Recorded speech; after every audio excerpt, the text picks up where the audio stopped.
নমস্কার বন্ধুরা, আমি আজকে বানাচ্ছি শীতের স্পেশাল ধনিয়া চিকেন। আমি এখানে কেমন করে বানাচ্ছি আসুন দেখাই। প্রথমে আমি একটা ফ্রাই প্যান নিয়ে নিয়েছি।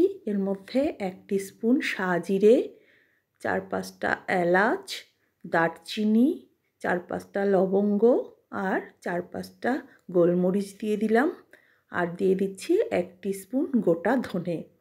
এবার সমস্ত মশলাকে একটু ড্রাই রোস্ট করে নিচ্ছি। এবার আমি এটাকে একটু ঠান্ডা করে গ্রাইন্ডারে দিয়ে আমি এটাকে গুঁড়ো করে নেব। এভাবে আমার এখানে ড্রাই মশলাগুলো রেডি হয়ে গেল। আমি এখানে 5 টেবিল চামচ মতন দই নিয়ে নিয়েছি। এর মধ্যে এই মশলাগুলো, গুঁড়ো মশলাটা দিয়ে খুব ভালো করে এটাকে মিক্সড করে নেব একদম স্মুথ করে। এবার আমি এখানে ধনেপাতা নিয়ে নিয়েছি 200 গ্রাম মতন। ধনেপাতাটাকে একটু কাঁচি দিয়ে কেটে কেটে নেব। ধনেপাতাটার মধ্যে কোনো আঁশ ব্যাপারটা থাকবে না, স্মুথ হবে।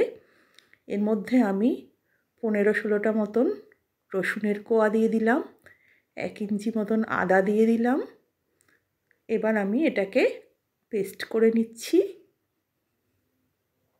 দেখুন পেস্টটা কত স্মুথ হয়েছে। এবার এর মধ্যে আমি 8-10টা কাঁচা লঙ্কা দিয়ে দিলাম।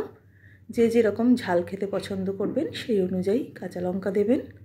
এবার আমি 600 গ্রাম মুরগির মাংস নিয়ে নিয়েছি। তার মধ্যে 1 টেবিল চামচ নুন, 1 টিস্পুন দিয়ে দিচ্ছি গুঁড়ো লঙ্কা, লাল লঙ্কার গুঁড়ো, আর মশলা মেশানো দইটা দিয়ে আমি তারপরে দিয়ে দেব এই সবুজ পেস্টটা।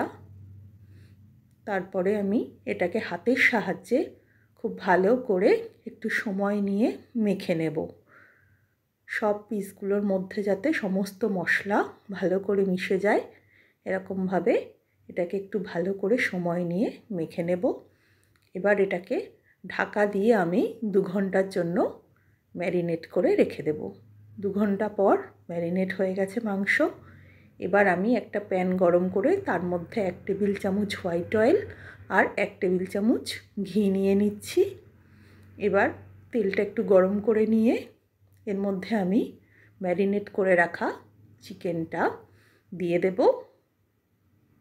একটু সাবধানে দিতে হবে, কারণ যেহেতু মশলা মাখা চিকেন, এর থেকে তেল ছিটকায়, তাই একটু সাবধানে আস্তে করে মাংসটা দিয়ে নেব। তারপরে ভালো করে এটাকে একটু কষিয়ে নেব। একটু সময় নিয়ে রান্নাটা করতে হবে, ধিমে আঁচে, লো ফ্লেমে। আমি এটাকে প্রথমে একটু হাই ফ্লেমে কষিয়ে নিচ্ছি 5 মিনিট মতন। তারপরে আমি এটাকে ঢাকা দিয়ে 10 মিনিটের জন্য লো ফ্লেমে রান্না করে নেব। দেখুন এখান থেকে জল ছেড়ে গেছে। এটার মধ্যে কোনো রকম জল দেব না আমি। মাংসের যে দইয়ের যে জলটা বেরোয় সেটা দিয়েই রান্নাটা হয়ে যাবে। এইভাবে আরও 5 মিনিট আমি রান্না করে নেব। তারপরে যখন গ্রেভিটা ঘন হয়ে আসবে তখন ফ্লেমটা অফ করে 2 মিনিট মতন রেখে আমি এটাকে পরিবেশন করে দেব। এটা রুটি পরোটার সঙ্গে খেতে খুবই ভালো লাগে। শীতের রাতে আপনারাও একবার অবশ্যই এই রেসিপিটা ট্রাই করে দেখবেন। আশা করি খুব ভালো লাগবে। কেমন হলো আমাকে কমেন্ট করে জানাতে ভুলবেন না। নমস্কার।